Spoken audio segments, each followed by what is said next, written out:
Never pass on shooter bucks, because that's just meat in the freezer. It's your tag, you hunt how you want. This is Okayest Hunter.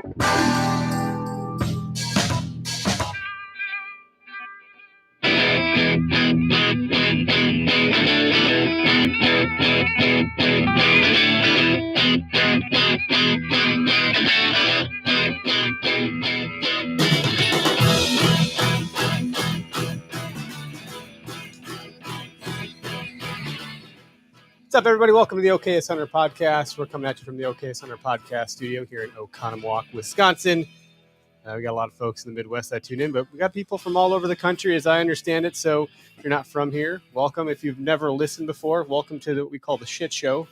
And we wouldn't be doing what we do without the sponsors that we have. So we always got to do our call outs here. Spartan Forge, SpartanForge.ai. Use code OHP for 25% off. The level at which they're putting out their mapping application, their deer movement predictability, their pro staff is like some of the best hunters in the kind of space, if you will, that are educating people on how to hunt and how to get better at deer hunting. So align with us. And really the deer movement predictability piece as an Okayest hunter is like, well, if I can, anything I can do to put the odds in my favor is a good thing. And maybe it can help inform when I can take my PTO for the rut and that kind of stuff. But their satellite imagery is really impressive. We say that a lot, but if you haven't seen it, you got to check it out. It's pretty crisp. Vector Custom Shop, welcome those guys on board last week. I still didn't get the discount code from Isaac. We are just honestly that busy, and it is what it is. And if you did text me and I'm supposed to have it, then I'm sorry, you guys. I'll add it in post-production. And then also Latitude Outdoors. I got the saddle. It was down here, but now it's back upstairs. I was doing something with it. I have the Method 2, which is a two-piece modeling system. it for your wife? That's possible. Could be. Yeah. I do like to hang out in the backyard in that thing. And then she's like, why are you out there so long? I'm like, well, I'm just testing stuff out. I'm just sitting in the tree quietly, and it feels great. And I know you have the same one. Yep. And you were a little back and forth last season with yours. Yeah, I went back and forth with both the stand and the saddle. So both are, I'm comfortable in both. Okay. Depends on where I'm going. All right. Go Wild is a good friend of ours. If you aren't on the Go Wild app, it's a social community, social commerce app where you can review gear, post trophies and grip and grins. And unlike, other social platforms, you're not going to be throttled or censored for that kind of stuff. It won't ban your account like on TikTok or say this is sensitive content on Instagram or, whatever it is. Yeah. Or you're not going to get PETA chasing you down on Facebook. That kind of stuff. None of that tomfoolery stuff. Yeah. Greg and I are both there. Okayest Hunters there. Are you on Go Wild? I'm not, but it's interesting. I got on TikTok here not that long ago, and it took me my second video to ban community standards. Oh, takes a Well done. You learn real quick what you cannot get away with over there. Yeah, I said, oops. That's funny. So yeah, perhaps I should go get on to Go Wild. Yeah, it's a positive community, really. It truly is. And it really is all concentrated on all things outdoors. Yeah. So not just hunting, but when you post, you have to kind of pick what's called a trail mix. Okay. And then there's different like big game, duck, goose, Yeah. everything, morel, fishing, hiking, you can record, you can say, oh, I listen to a podcast, and that's connected to all of the podcast feeds. Oh, cool. And they'll just dump it in there and say, oh, I listen to Okayest Hunter for There's whatever a lot it is going on in it. Yeah, I'll check it out. Cool. It's pretty neat. One thing, and not to just dwell on TikTok, but man, the positivity of that community compared to the rest of the social media, it's unreal. Well, it's a younger community. Go figure that the younger generation is a little bit more positive. Yeah, and it was you guys that, I'm like, oh, hell, I'm going to try this. Yeah. So Okay. I'm probably one of the oldest guys on there, but Everyone makes fun of me. Eric, what are you doing on TikTok? You're 36. I'm like, well, hey, I got other reasons to be there, Right. But we might as well tell people who the hell we're talking with. Yeah. John Stellflue with The Hunt in Common. Yeah. You were introduced to Okayest Hunter through our friend Doug Durin. Correct. I don't know why I said Doug Durin. Doug. Fun. Doug. Doug. Doug. What's that? It's from which one is that? The Hangover. Yeah. Our best friend What's Doug. that? Give him a best friend hug. We're not going to give Doug a hug. You might. Well, maybe, but he's a towering man. He's actually He's a big boy. he's a big dude. He's Mhm. not short. He's pretty. Yeah. He's got his stature about him. Yeah. And he's a bit of an intellect and a ball buster. Mm-hmm. Yeah, he is. And he's got some giant friends too. Mm-hmm. Yeah. You get together with that whole. If you get together with that whole crew That over whole there. crew is giant Norsemen from the Driftless area. Yeah. So he said, "Oh, he was on our show. Yep. And then you listen to where he ends up on different podcasts, and that's Yeah. how you came to know us. And obviously now you're sitting here. So Yeah. Yeah. Doug and I kind of became friends through this whole thing, and I kind of listened to his podcast, and I heard this, and then I started going back through, and I'm like, man, you guys got a great message, and I appreciate you guys doing what you do. I really do. Thank you. It's a message that needs to be heard in this space. And I just wanted to thank you guys for that before we get into what I'm doing. But it's important, and I've told as many people as I can, because to go through what you went through with the shaming, that's just not cool. There's just no time for it in this space. Yep, it was my first bow kill that I got shamed for, and it was a doe fawn. So Mhm. I felt goofy enough about it already. I already had some like internal dialogue with myself, Mhm. like dang it, But it was a proud moment, Yep. and then so you heard the story, but Yep. so I guess I think you left us a review recently also, Yeah. which was very nice of you. Mhm. I get really excited when reviews come Yeah. through. Yeah.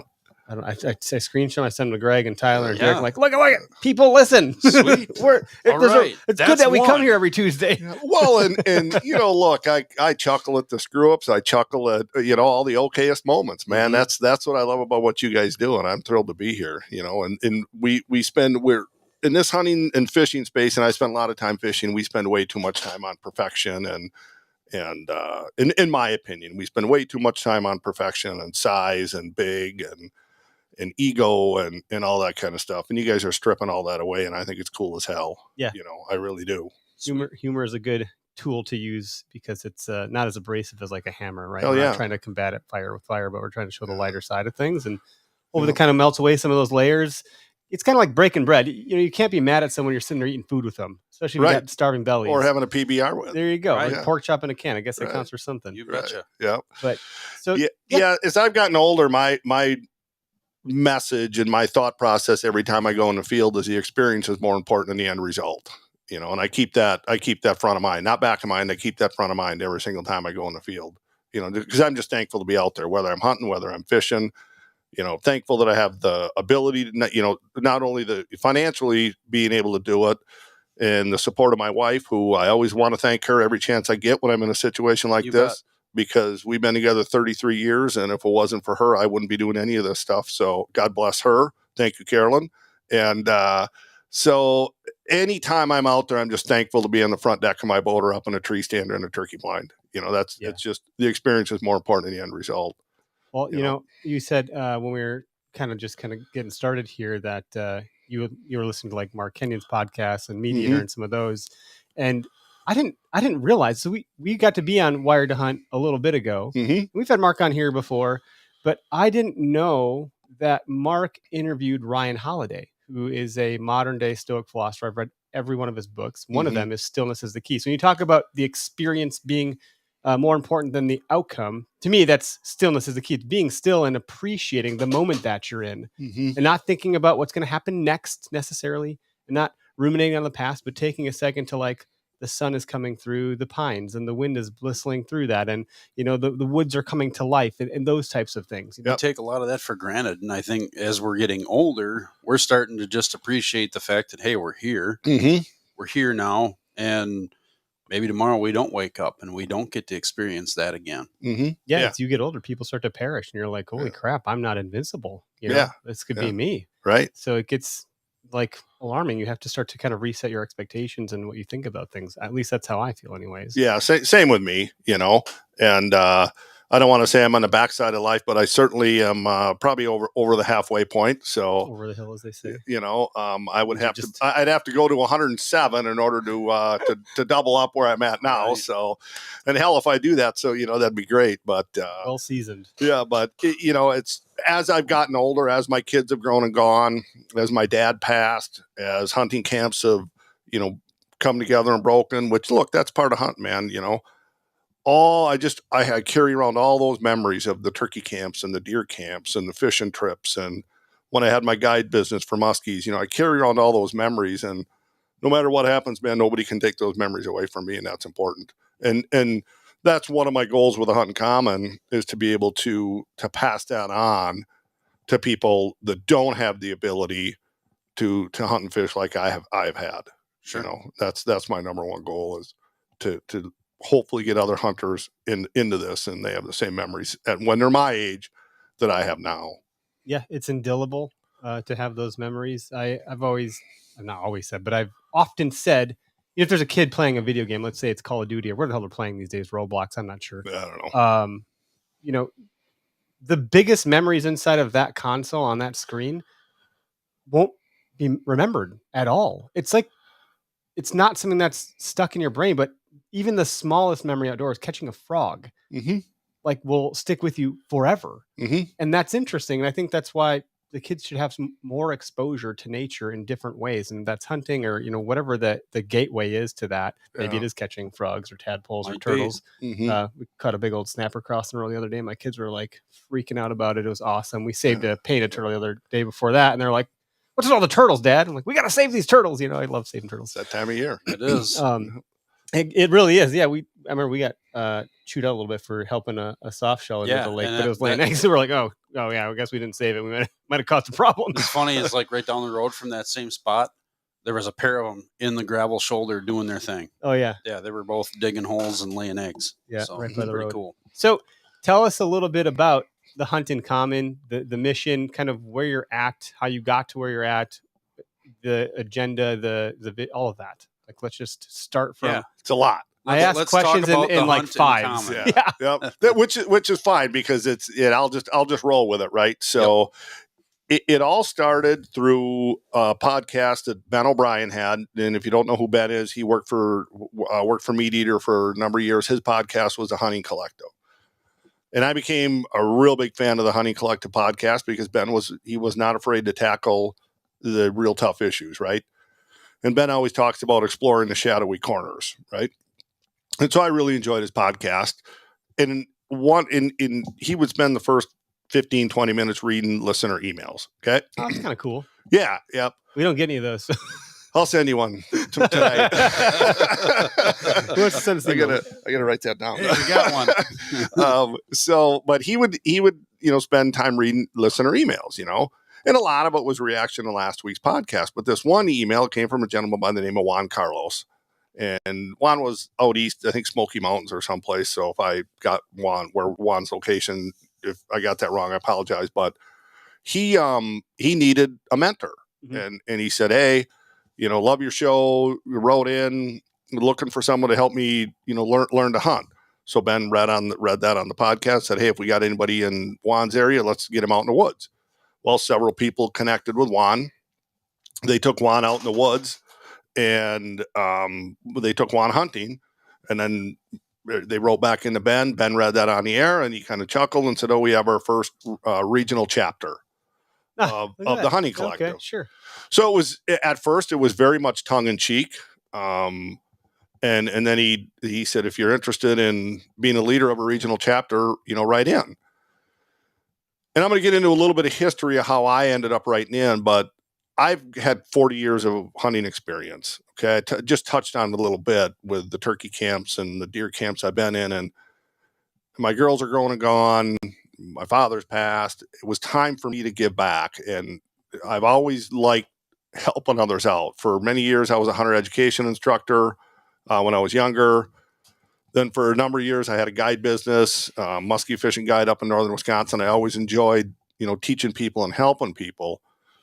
But I never lived in the big city. And when I moved to Madison, and I live in Madison, but I also work in Milwaukee, I met all kinds of people who don't know anything about hunting and people who are interested in hunting. And I thought, man, I got to figure out a way to help these folks out and other folks like them who want to hunt. And I was racking my brain thinking, how can I do this? Do I want to start an organization? But I didn't have the horsepower Sure. And that's where it becomes a pretty big task, and you kind of you start having second thoughts and doubting it, and you just go, I probably shouldn't mess with that. And then when this hit the horizon, I'm like, well, we got the horsepower of Ben O'Brien, guy who works at Meat Eater, and this would be great. So I raised my hand, and I got selected.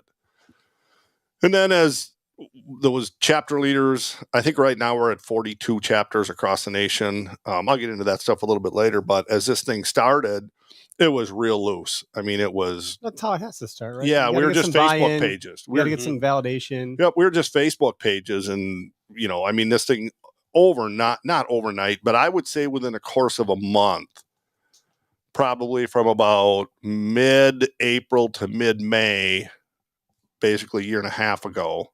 So we're just a little over a year old. We went from just a couple of guys, a handful of leaders, 40 some leaders raising their hands saying, yeah, I want to be a leader, to 5,000 members on these Facebook pages. And then we all started talking and we're like, we have something here.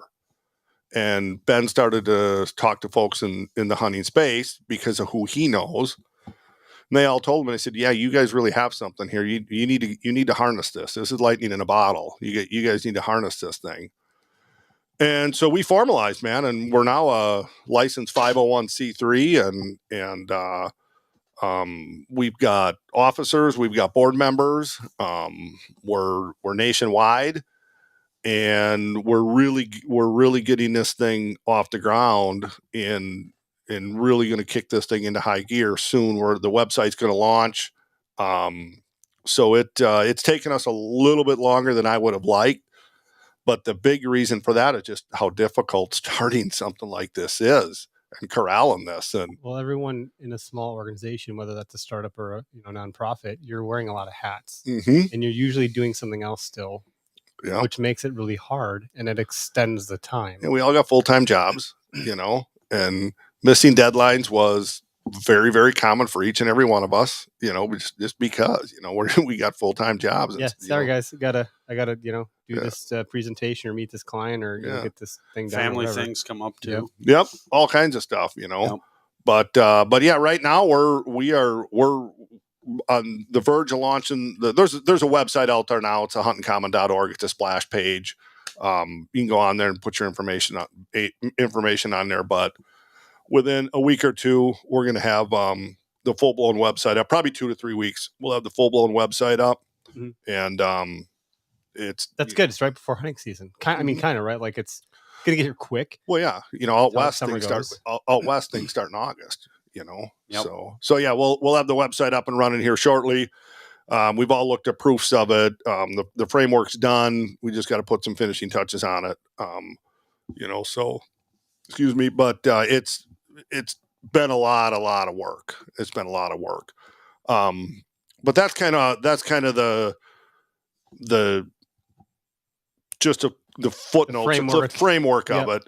But the whole mentor-mentee relationship that we're going for is completely different than what a lot of other organizations are going for. And if I just happened to see like a single post, and when you open up your social media, sometimes you see a post and then the reloads and then it's gone. You're like, shit. And then you got to scroll forever and you still can't find the damn thing. You're like, what? I wanted to see that. Why did it run away from me? I think the Rocky Mountain Elk Foundation just put out that they have some course for mentorship for elk hunting. Yeah. Right. Which is a hard thing to tackle. And we ask a lot of questions about elk hunting quite frequently because it's something that I think we romanticize about and want to go do. Yeah. Same. And hopefully take the leap at some point here, for crying out loud. If anyone wants to take this whole thing. But to that point, how are you different? What you mentioned to me and Greg right in the beginning here was that this is, and what I put in the description is it's a program that is not one and done. So can you describe that a little bit? Yeah. And it's kind of hard. It's not hard to describe, but when I describe it, I don't want anyone to think I'm saying anything disparaging in regards to what is known as one and dones. Yep. Right. Okay. Yeah. We're not putting anybody else down. We're not. No, because those are important. Okay. And I've been a part of some one and dones. Okay. The folks had great weekends. They had a great time. They got to eat some wild game. They got to see some wild game or some fishing or whatever the course was. But as I did these, and I've done several of them, as I did these one and dones, you drive away and you're like, well, what are they going to do next? What are they going to do next? Sure. They have nothing. They saw what I did. I told them what I did, but they don't know where I go to do it. Yep. They don't know how I do it. They don't have the equipment that I have. So that was the whole premise behind the Hunting Common. And as we got this thing going, we're like, look, if we're going to do this, this isn't going to be a one and done type thing. We're not interested in doing that. And look, there's been studies that have proven that one and dones are just that. They don't work They're not sustainable to get people into the outdoors long term. Influencing long-term behavior and habits. Right. At that point, you got to kind of drill in a little bit further. Right. I think. But so we've written a whole program, and look, not everyone has to go through it. Not everyone has to go through it start to finish. Okay. But I got a young man who I'm working with, and he's been through it start to finish, kind of crash coursed it, but he's been through it start to finish. And I would consider him a friend and a hunter. He's been on a couple different hunts with me. Both times he's harvested wild game. But step one in our program is folks have to read Sand County Almanac by Aldo Leopold, and they have to read the North American Model of Wildlife Conservation by Shane Mahoney and Valerius Geist. Okay. Sure. So I don't know if you ever seen the North American Model. I don't know if you have a real copy of it. It's a college textbook, boys. So what kind of stuff is in there? Just to expand on for a minute. Yeah, there's tenets to the North American Model of Wildlife Conservation, and I should know them off the top of my. Oh, don't worry, we're not going to quiz you here at the OK Thunder podcast. Take a drink of beer and wash that one down. Yeah, that's good because I don't know them, but it just talks about the fact that wild game is owned by the public. Talks about science. We'll use science to manage wild game. Mm-hmm. All the types of things that if you're a fan of. Kind of the movement that I'll just say the movement that Meat Eater has created, that's kind of all based on, you're going to eat your wild game, those types of things. Yeah. But there's a lot to it. I mean, it's a thick textbook. I ordered myself a copy. I wasn't cheap, but I'm glad I have a copy of it. So because it's that type of book, do you think there's any curriculum around it? Do you guys think that's something that you would formulate? Like quizzes, tests, so forth. Like you can navigate that book in a structured manner. We haven't ever talked about it, but it's probably not a bad idea because it's either the book or nothing. One of those 40 leaders is going to get that workload. Yeah. So whoever it is, tell them I'm sorry. Yeah. But college is a pain in the ass. I went to college, I graduated, and I hated most of it just because I didn't like academia. Like I like practical things, and then you got me doing these exercises, and I was like, this is frustrating. I want to go do the thing. But that being said, there's certain parts I enjoyed. Like I loved philosophy, which is really weird. It's like the most bullshit thing in the world. Here's a statement. Let's dissect it and go in a giant circle and realize how dense that really was. And those exercises were really good. That's how you actually learn something. Mm-hmm. So if I were to read that book, it doesn't sound like a cover to cover book. It sounds like what are the chapters I should pay attention to and stuff like that. You can literally, if you know the tenets, the main tenets, you'll get it. Right. And I think the biggest one that everyone takes away from when they look at it for the first time is the fact that we need to rely on science, right? And too often, especially in our lovely state, too often policies and procedures are made not based on science. Sure. And it's unfortunate, Well, if you can get more objective about various things and have data to back it and make data informed decisions, I think that's where what is it called in science? A hypothesis, an educated.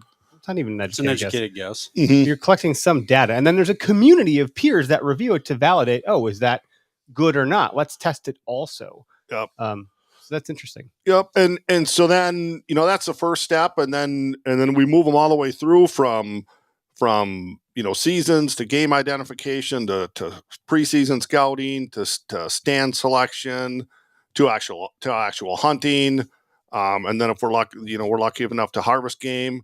Field dressing, field processing a game, then skinning and butchering, and then the final chapter is basically a graduation dinner, if you will, with the mentee and the mentor.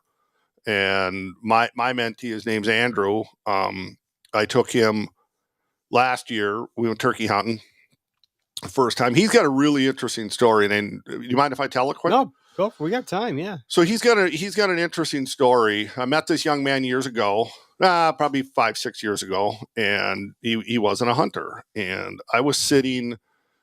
I hunt basically where I grew up. So when I go hunting, I stay at my mom's. Okay, God bless her. And where's that at? Not specifically, but generally. No, I'll tell you the town. I don't care. Ettrick, Wisconsin, Trempealeau County. It's all private land. Okay. There's a business up there, Trempealeau County, right? Don't they make Tremblow? What am I thinking of? The cases? You're thinking of Flambeau. Flambeau. Yeah, Okay. yeah, not yet, totally different. Challenged. But yeah, so I was born and raised in a little bitty town, and it's all private land, and I got family up there that owns land and buddies and things like that. So I'm very, very fortunate. Thank you to each and every one of you guys, if any of you are listening, for allowing me access. So so I was at my mom's and I got a text message, and it was a nice 8-point buck, and very similar to that one right there, real nice deer. And I'm like, and it came from Andrew. And I didn't quite recognize him. It was cold. It was a snowy, and he had a lot of headgear on. And I said, "Who is that?" He said, "Well, that's me." I said, "Well, I didn't even know you hunted." He said, "I took it up this year." Huh. I said, "Well, congratulations, man. That's a hell of a buck. Really great job." And then then it was just text after text after text. Oh yeah, telling me the story. And I sat in front of the fire at mom's drinking a beer, reading this, and it absolutely warmed my soul. It was so touching to hear this from him. And then as a hunting common got going, I thought, man, he'd be a perfect one to bring through this program, And he'd 100% raise his hand, and we used his turkey hunt. We took him all the way through it, start to finish, and he harvested a bird. And we, field, with turkeys, there's a whole lot of, field care with them, right? You carry them out of the woods. And, but then when we got to mom's, I showed him how to process it. And the cool thing about Andrew is he was a box butcher at a big box store. So he actually understands the anatomy of, yes. He knows how to cut. Yep. He knows how to cut. I don't know it at all. People are like, don't you feel this? I'm like, no, I don't know what you're talking about. Like, it doesn't compute for me really well. Yeah. But what he doesn't know how to do is break it down from a full carcass to something he can deal with. Right. So he was very, very interested in what I was going to do with the turkey, and so I asked him, I said, "What do you want to do with it? Do you want to roast the thing whole?" He said, "No, I don't."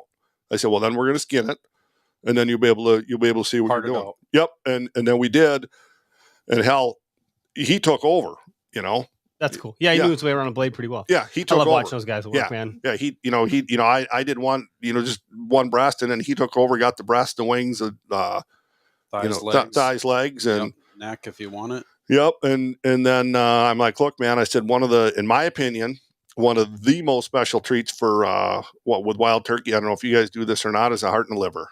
I got a buddy that's big into it.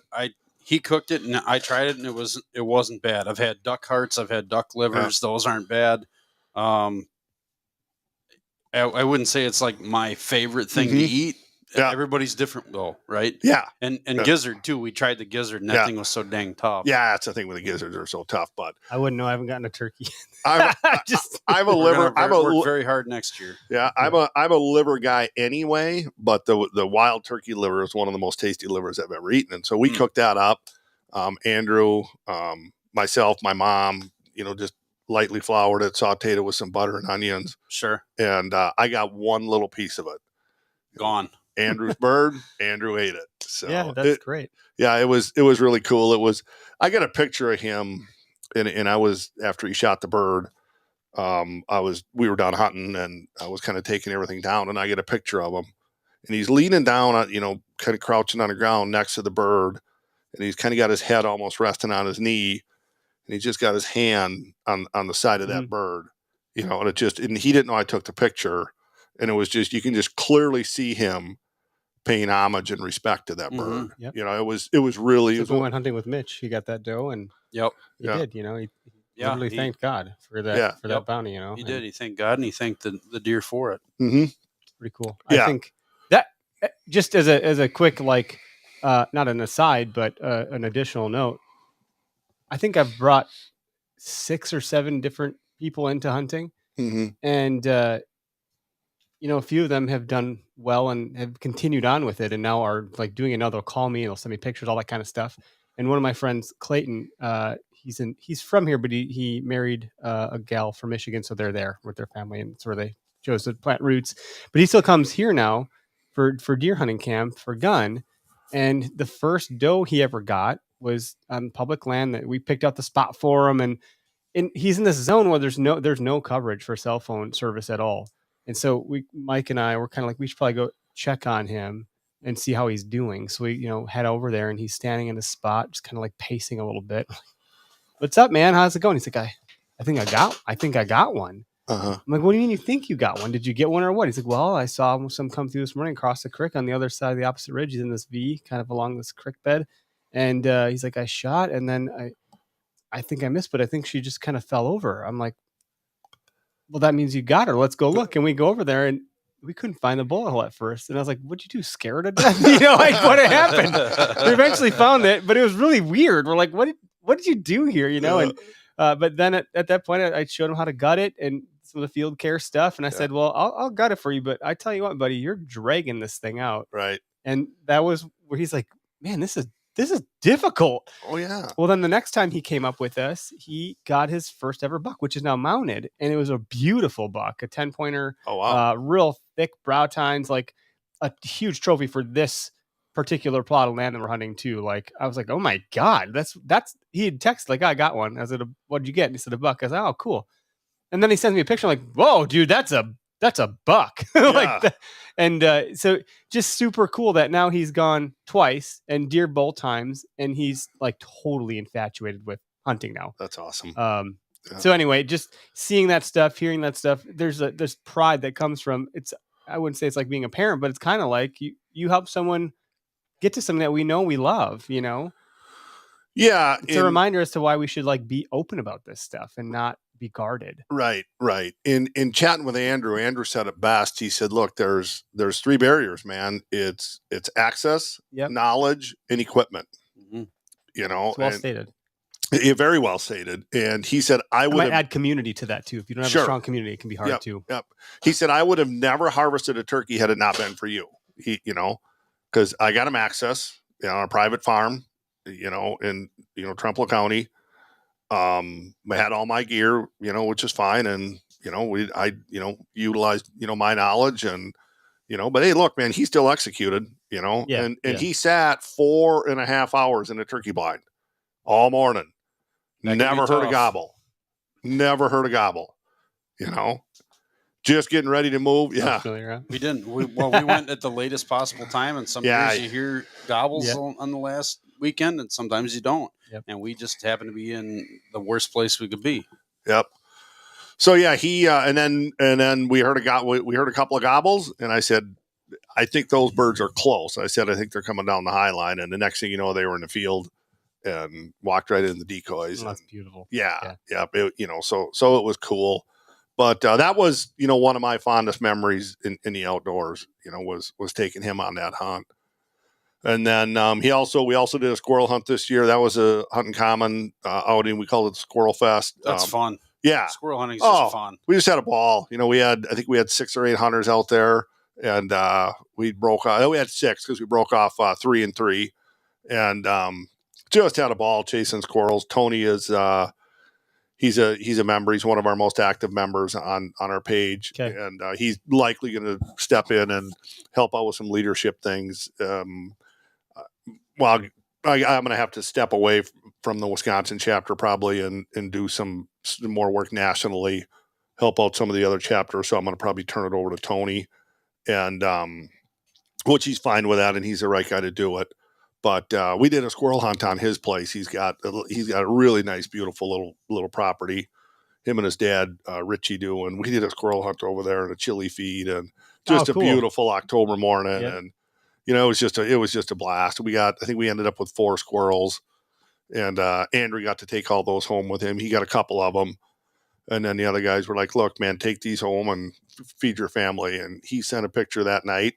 We cleaned them, and he sent a picture that night of the squirrel feed with him and his wife and his 2 young kids. And once again, just something really cool that has come from all of this, which it was just something so simple as Juan Carlos writing an email. Yeah, go figure, huh? The way that stuff kind of comes together that way. But if you're not in it and doing it, those types of things won't happen. Right. So, even us doing this stuff and talking to you, like, who knows? Yeah. Where this will take us, right? Every show we do, it's another person we get to meet and get to know and learn about. Well, that's what it's all about, is trying to involve everybody in the community. Right. Yeah. Right. And that's everybody. To your point. So it was access, equipment and knowledge. Maybe the very front of that, it's mentorship. And on the very back end, to keep people there, it's community. Right. I think those are some key ingredients. We talked with, oh gosh, I can't think of his name right now, but he was Jordan, I think Jordan Sion, or he was a a different one. And oddly enough, they were back to back, and their names are super similar. So that's probably why I'm struggling. But he's the big fitness guy, where he had like 8 million followers on social, but he had gone hunting for the first time ever, and then he lost like several 100,000 followers because they're like, I can't believe you're killing animals.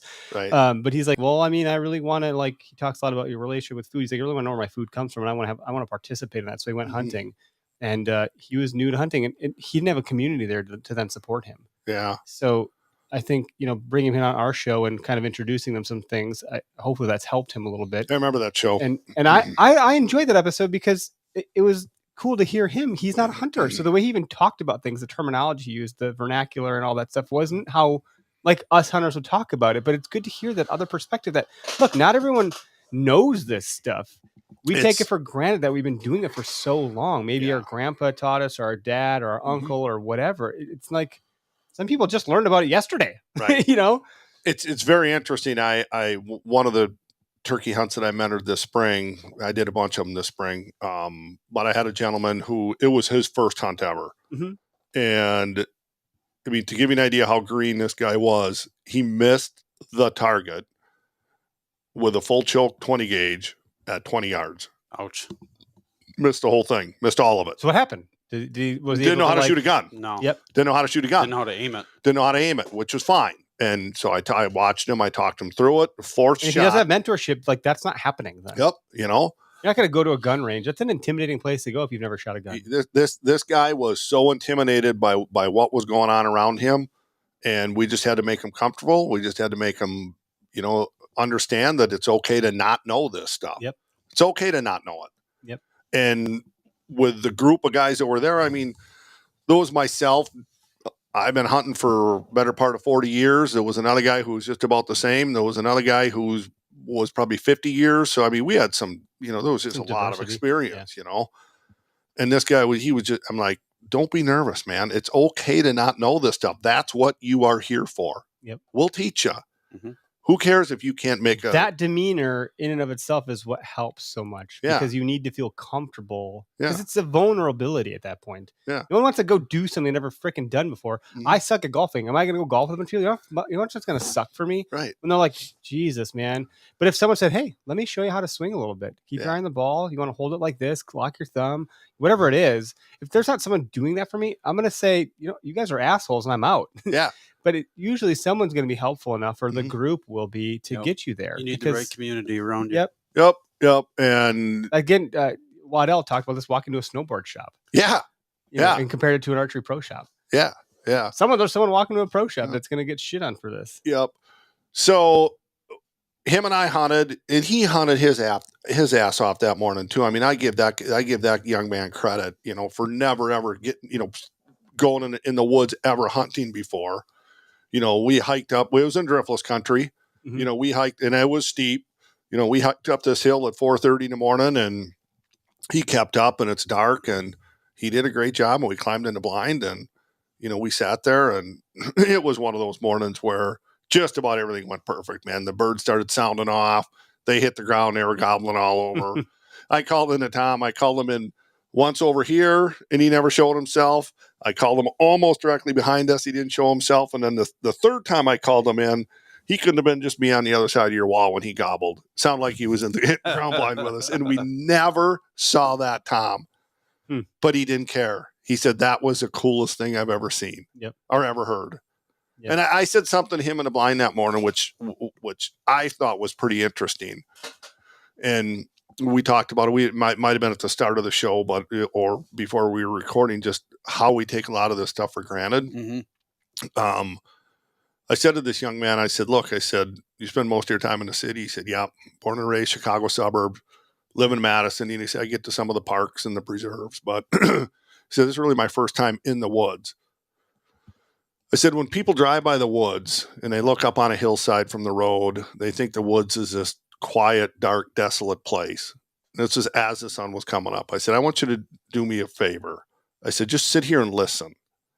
And I said, I want you to count the number of birds and the different sounds that you hear. Yeah, how fast did lose count? And he literally, within 30 or 40 seconds, he's like, I don't know how many I've heard. I said, isn't that something? Mm-hmm. And he had never experienced anything like that before. That solitude and stillness that helps. Mm-hmm. I think human beings need to have some level of that. And there's a number of people that will do these things without hunting, and that's fine too. Mm-hmm. Right? The people that go to the Grand Tetons to just hike and camp and bird watch and so forth. I think that's great also. But hunting forces you to be not moving. Yeah. And that's different. If you're hiking, you're still passing through this stuff. You're still taking, I think a hike is fine. But if you stop and sit down on a freaking log or a hunting blind, or you get up in a tree stand, that letting the world move around you for a second is a pretty rare occurrence unless you're a hunter. Not only letting it move around you, Eric, but paying attention to it as Correct. It's moving around you. You know, because that's some of the best hunters and fishermen that I know.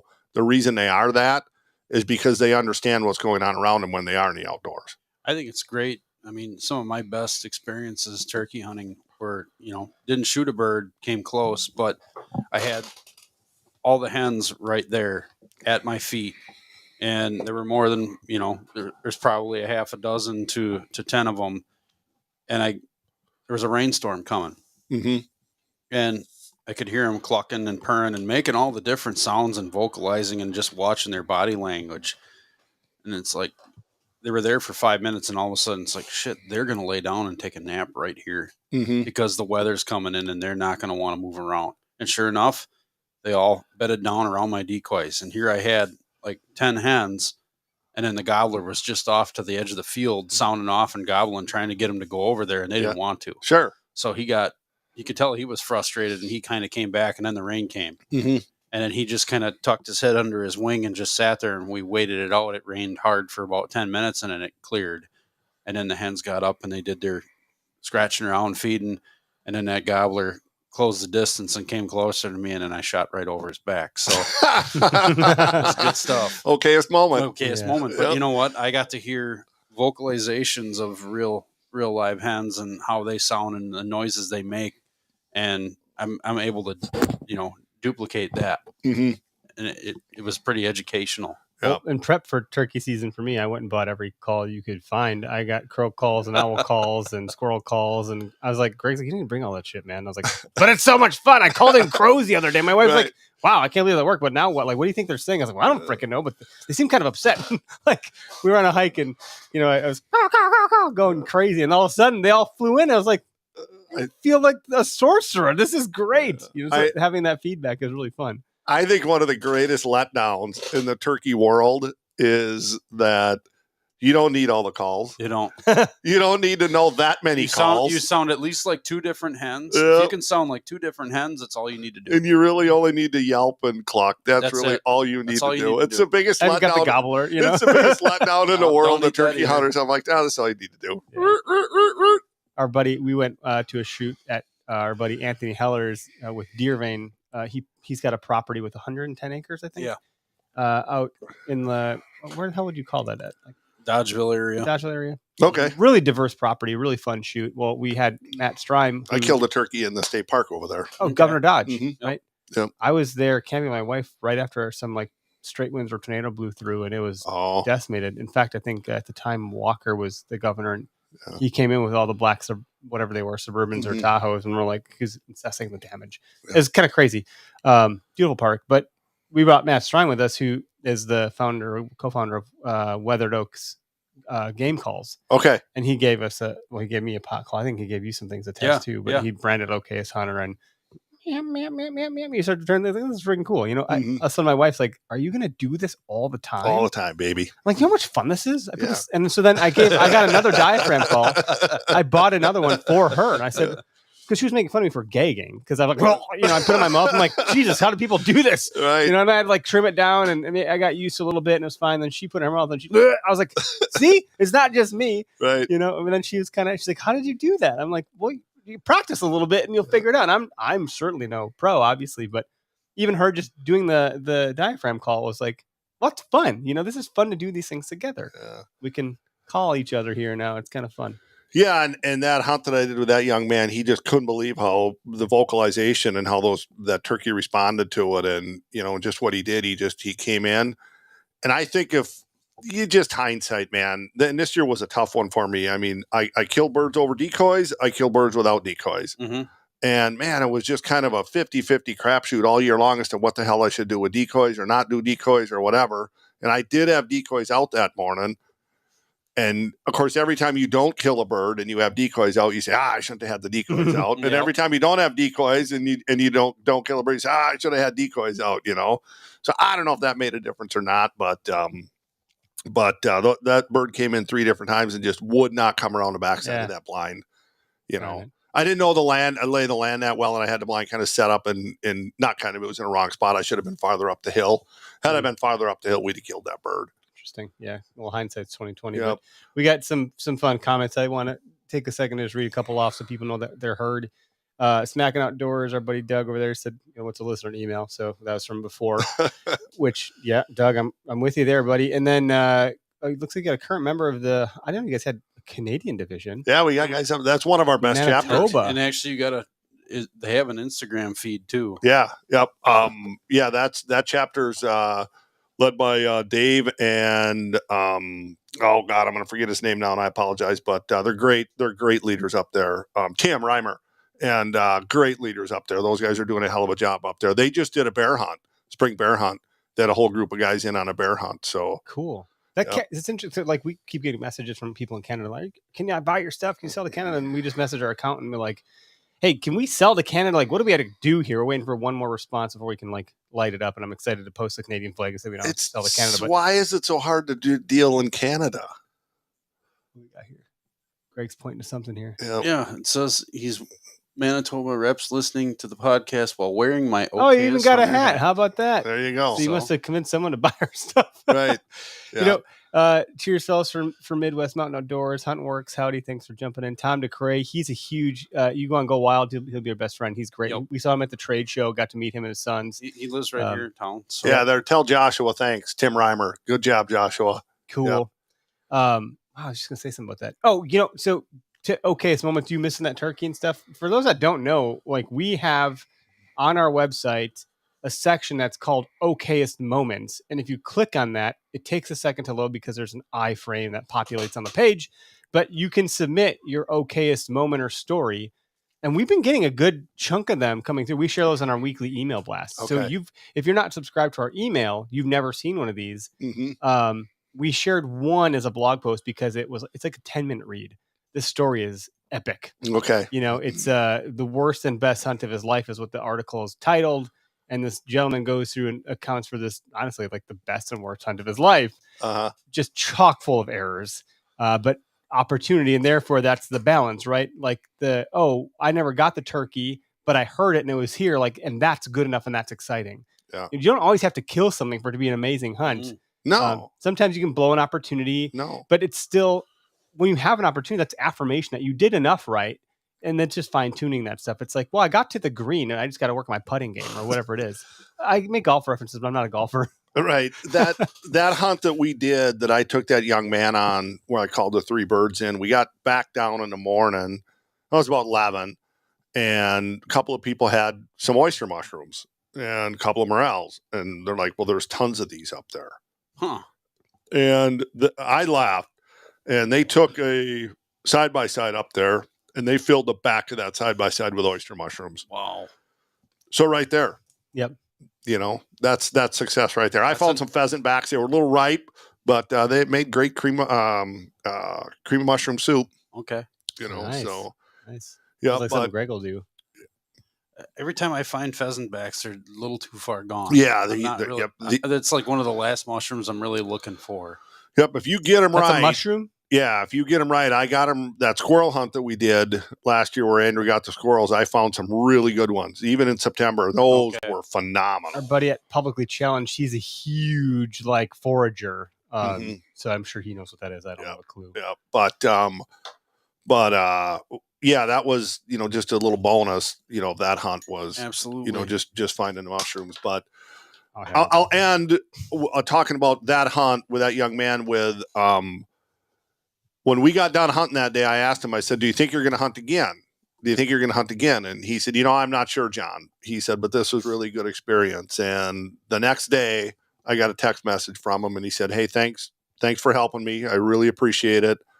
And if you wouldn't mind taking me again, I would love to go again. So that was really cool to get from him. That's awesome.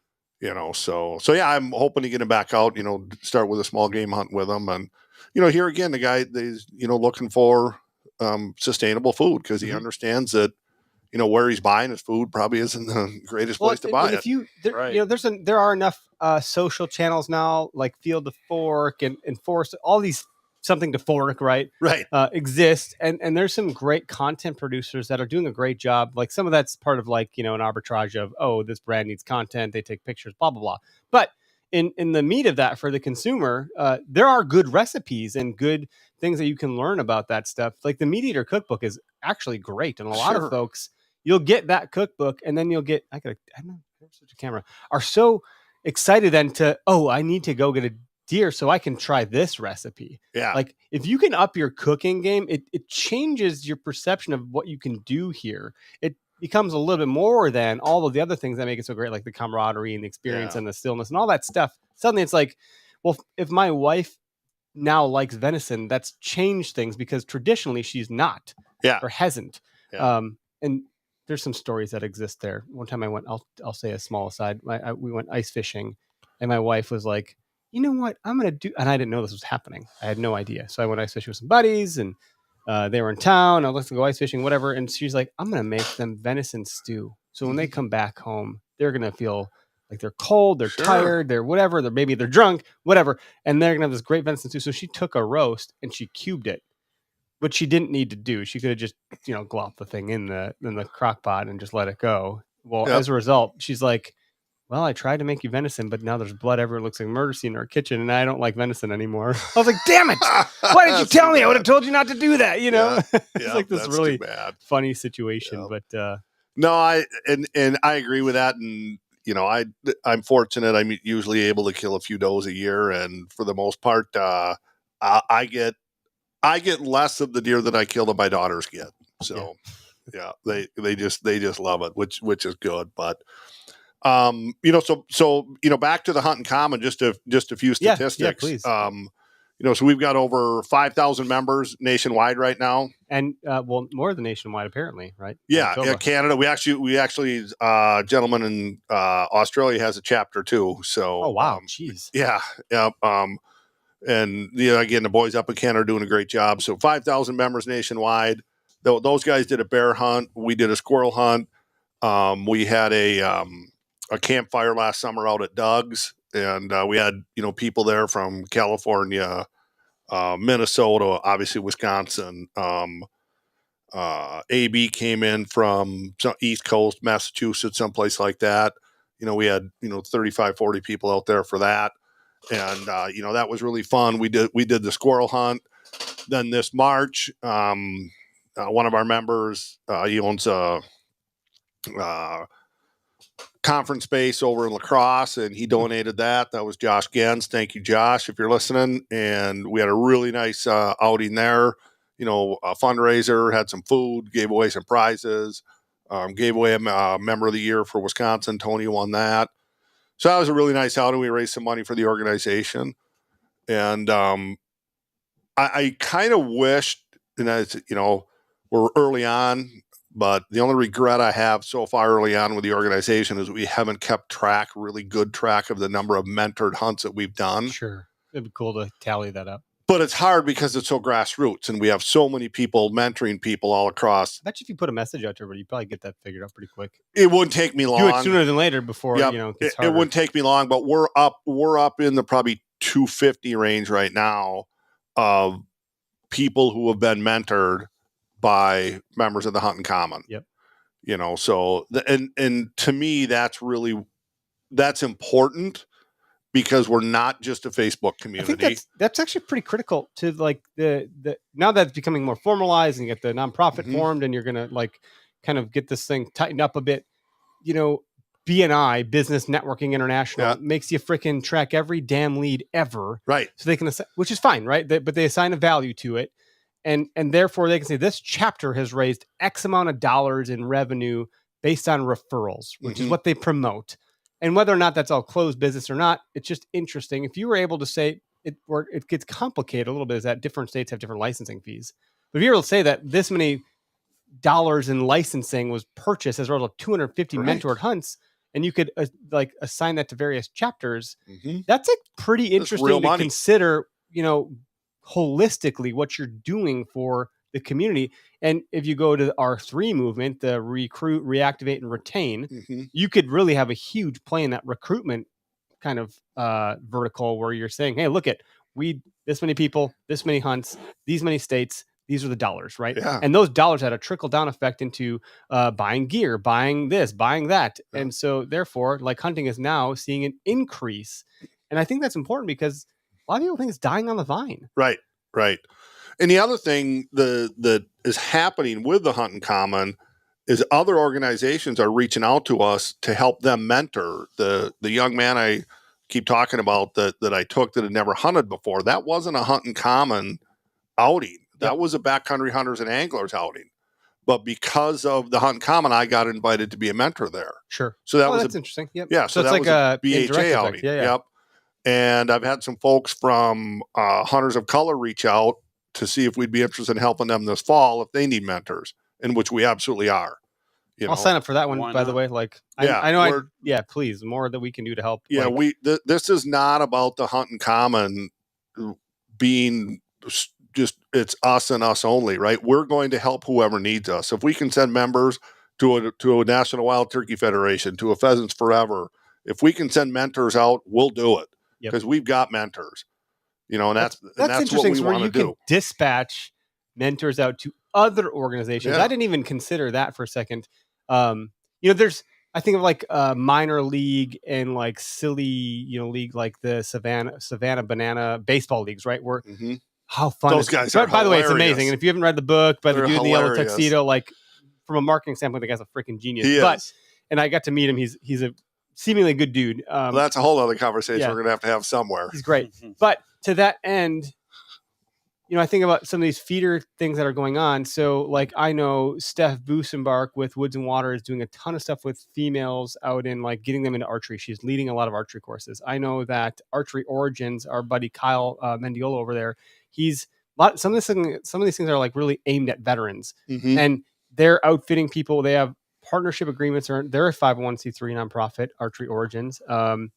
And they're getting equipment to outfit veterans with bows so they can learn archery. And like when I talked about the gateway before, like what is the gateway? Well, some of it's archery, some of it's gun, right?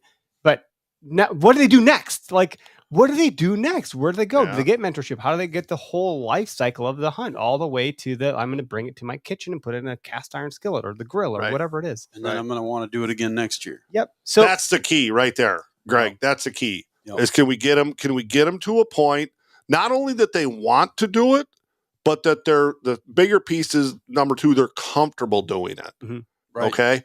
And that takes a hell of a lot of time and a hell of a lot of effort. Sure. And to do it on your own, we're willing to put that in. Even me, like it was a long time before I ever stopped having my dad do everything with me. And by the way, I love those times, and those are like times I would never trade for anything. But at some point, I was like, Dad, can you help me gut this deer? And I have YouTube up on a log and a stump. And he's like, Jesus, you got to figure this stuff out, man. And I'm like, well, I'm trying, but now I can go without him. And at this point, maybe I'm like helping him with stuff versus the other way around, which is always a joke that he had. Someday you're going to help me with this stuff. I'm like, that's how we went. Dad's up here helping. And then it just went like this. I'll gut your deer, Dad. It's all good. It's all good. But I've got such fond memories of hunting with my dad and grandpa and uncles and all the mentors I had just by chance, just by growing up in the family that I did. And I understand just how fortunate I am. And that's what's important to me is to, I guess for lack of a better term, pay it forward. Yeah. There you go. Yep. And that's what I want to do, and that's what's really cool about the Hunting Common is we got a lot of other people that feel that way. But we are mentee heavy, we really are. So there's a whole lot more people out there that want to be mentored, and we'll get there. We'll get there, and we'll create mentors, and but for the time being, we're a little mentee heavy, but which that's fine because you got a lot of people. It's like the Uber thing. You need drivers, Yeah. you need passengers, right? You Yeah. need mentors, you need mentees, Yep. and it's a little bit of a chicken egg situation, Yep. but hard to navigate to some degree. But Yep. you'll figure that stuff out, and the Mhm. fact that there's an appetite to learn is probably a really good thing. Yeah. Yeah. But yeah, it's something that's growing. I think it's really going to get big for us, and I'm really looking forward to this fall once we get the website up and running. That's cool. So what's your okayest moment? You're like, wait a second. Look, The hell 40, this guy I was just thinking asked me? about this on the drive here. 40 years of doing this. Well, you might have a couple. But Yeah. And I honestly was thinking about this on the drive here, but I don't know if anybody has any questions that they want to type in about the Hunting Common, or it's www.thehuntingcommon.org. You can find me, John Stellflue, on TikTok, Facebook, Instagram.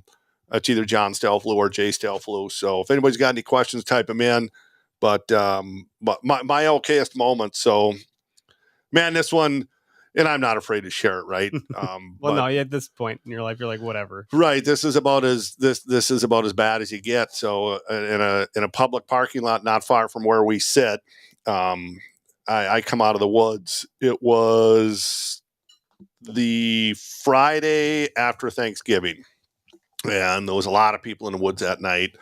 I saw doe, and I came out. I was hunting. I normally hunt private, where I grew up, but I wasn't going back there, and I kind of wanted to hunt this public piece because it looked good. So I went out and hunted it, and I didn't realize there'd be that many people there, but I did see a deer, So anyway, I was making my way back to the truck. It was cold, and I had a pretty nice deer rifle at the time. It was a Winchester 7mm mag with a 3-9 Leupold on it. So I mean, it wasn't a cheap gun. No, Model 70s aren't cheap. Yep, and I'm glad Greg's here to confirm this. Yep, I'd be like, I don't know. Yep, It's a and beautiful, iconic rifle. yeah, and it was it was the first gun I'd ever bought myself, and Pre-64 bolt.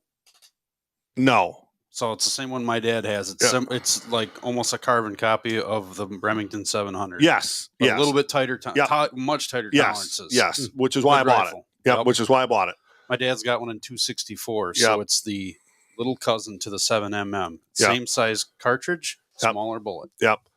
So this was prior to the laws in regards to uncased guns and vehicles and things like that. Yeah, Mhm. I remember Yep. that stuff. So and I mean, back then, you couldn't even have guns leaning up against your truck Nope. on tailgates, Absolutely not. all that stuff, right? On the ground it went. Yep. And so there was a tree leaning there. So I leaned it up against a tree. It was cold. I leaned it up against a tree, started the truck, took all my gear off, put all my gear in the tote. You know where this is going. I've done it. Mhm. I know where it's going Took- Took all my gears, and got in the truck and headed home. And my wife said, "We going hunting in the morning?" I said, "Nah." I said, "Let's go for breakfast in the morning." She says, "Yeah, that's fine." And and as I got home that night, I just shut the truck up and locked it up. I'll get my gear out in the morning, not a big deal. And so we got up in the morning. She said, "We're going to go eat. You want to take the truck?" I said, "Yeah, that's fine." I said, "I got to get my gear out." And as I was walking out to get my gear, it hit me right then. Oh, no. I left that damn gun leaning up against a tree. And I came back inside and I said, "We're not going to breakfast." She said, "Why not?" I said, "I left my gun leaning up against a tree in the public land." So I went back out there. It was about a 20-minute drive from my house, and it seemed like it was 4 hours and It 20 always minutes does. to get there. The anticipation it was killing you. just Racing, god racing. awful driving out there, And so I get out there. There's 2 cars in the parking lot, and I walk up to where the gun was, and the one car where that car pulled into the parking lot, his headlights were shining right on that gun, and it was about 8:30 when I got there, right?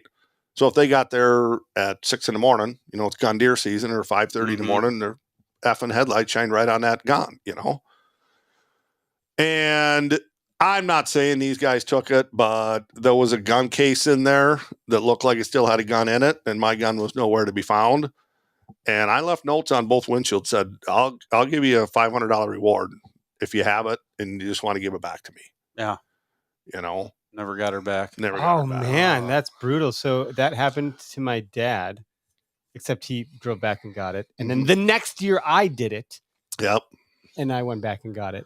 The most embarrassing, the okayest moment of this whole thing, if you will, was when I called around to the sheriff's department and the local cop to see if anyone had turned it in.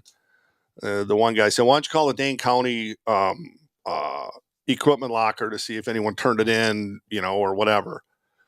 The lady busted out laughing at me. She said, "Do you really think someone turned in your deer rifle?" Oh gosh, She busted out laughing. It's worth a try. That was the best call of her day. And I had to laugh right along with her. I'm like, yeah, look, I thought I'd try. So Well, last year I lost a pair of boots with this problem. yeah, but Took yeah, my so boots probably off, put my Crocs on, and I called Greg. I'm like, I think I brought my fucking boots at the lot. We're at this. And so, by the way, an organization you might want to check out too for like finding lost guns. Well, sure. Long Boots, lost guns. guns. Anywhere I've been, just go there next, and you'll be like scraping up a lot of You'll have a lot of booty, I mean, a lot of loot. pants. Maybe you'll be walking around with no pants on. Yeah. We donate, so we're 2% 2% for conservation certified brand. What that means is we have to through a notary, we have to verify that we've in fact donated to conservation. So 1% of our revenue, and as we grow, that's getting bigger, which is pretty exciting. That's cool. And 1% of our time, which I forget the value they put on, like 20 hours a year for me and my partner Tyler that do this formally. And then the organization, one of the ones that we donate to is the Waukesha County Land Conservancy Company. Okay. And so it's a WCLAC, something like that. But they are buying up a lot of land for conservation. Some of that land they allow hunting on. Some of that land they don't allow hunting on. But no matter what, you can recreate on that land year round. So if I want to go morel mushroom hunting, if I want to do bird watching, if I want to go hike and look for sheds, I can go out there anytime I want. But the hunting is a little bit different. To that point, though, if there's land that you're looking for to like bring some of these mentees on, that might be a good opportunity to form another partnership because they're a nonprofit. Okay. And they have aligned maybe interests there. It's the one that we care about, maybe selfishly, but we want to give back as close to home as we can first. And as we grow, we'll expand our reach there with some of that stuff. But so check into that. If you haven't heard of them, check them out, please. Yep. And I almost regret saying their name out loud on this podcast because maybe more people donate to like being picked or selected to hunt on their properties because it's a draw system. Yep. So, but not everyone seems to know that because some dudes just seem to show up and, oh yeah, I can hunt here, right? No, you can't. You can't. You gotta get the thing. You gotta put in windshield. You gotta do the stuff. You gotta pay a lot of money. Like, come on, man. Anyway. Cool.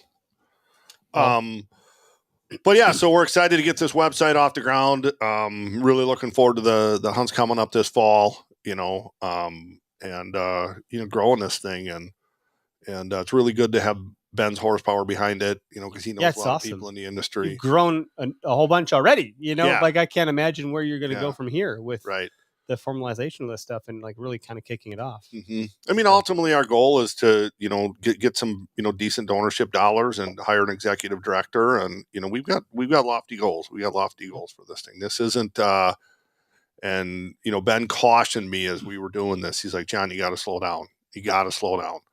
We got to grow this thing slowly because we can't let this get out ahead of us.